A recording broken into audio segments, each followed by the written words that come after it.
we're taking a look at the upside of things, and as part of that, we want to introduce you to a Baltimore teacher with a unique approach. And her reach goes beyond the classroom because her lessons have gone viral. In a city that has faced its challenges, she intends to make a change by empowering students one child at a time. Watch. Valencia D. Clay is an 8th grade English teacher at the Baltimore Design School. All right, let's get into our learning targets, but let's look at the board first. Who can read these two words for me?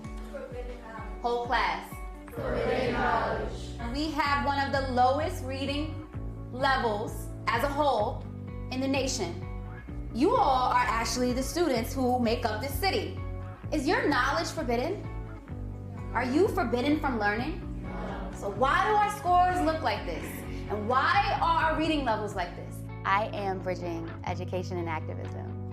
I always say my board is my picket sign. It is your responsibility to make sure that these kids walk away with a voice. Valencia posts her lessons on Instagram and pushes her kids to think critically about themselves. The only real revolution is the one that happens inside of you. So what is he saying you have to do before you can actually make a revolution outside in our society or in our communities? Yes, ma'am? Change yourself. Just teaching Brown versus Board is not good enough for me. I'm not just going to have you walking away thinking on May 17, 1954, that we are now desegregated. There's so much more to that. I am not editing and making things cute. You're going to get the raw, real me and the raw, real of these kids.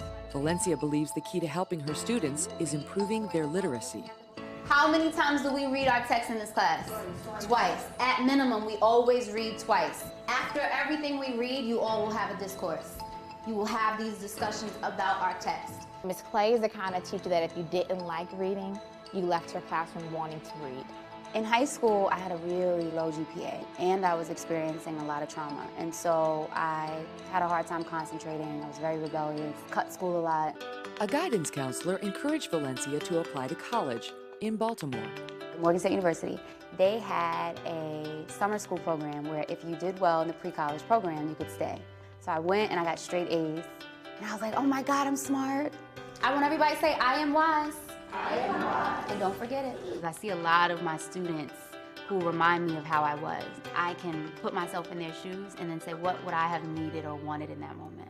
Social media likes and views aside, what takes place inside this classroom is what matters the most.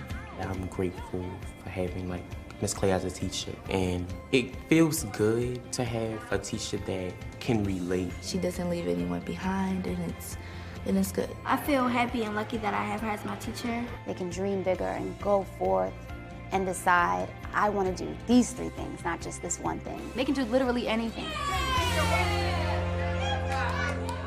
We'll be right back.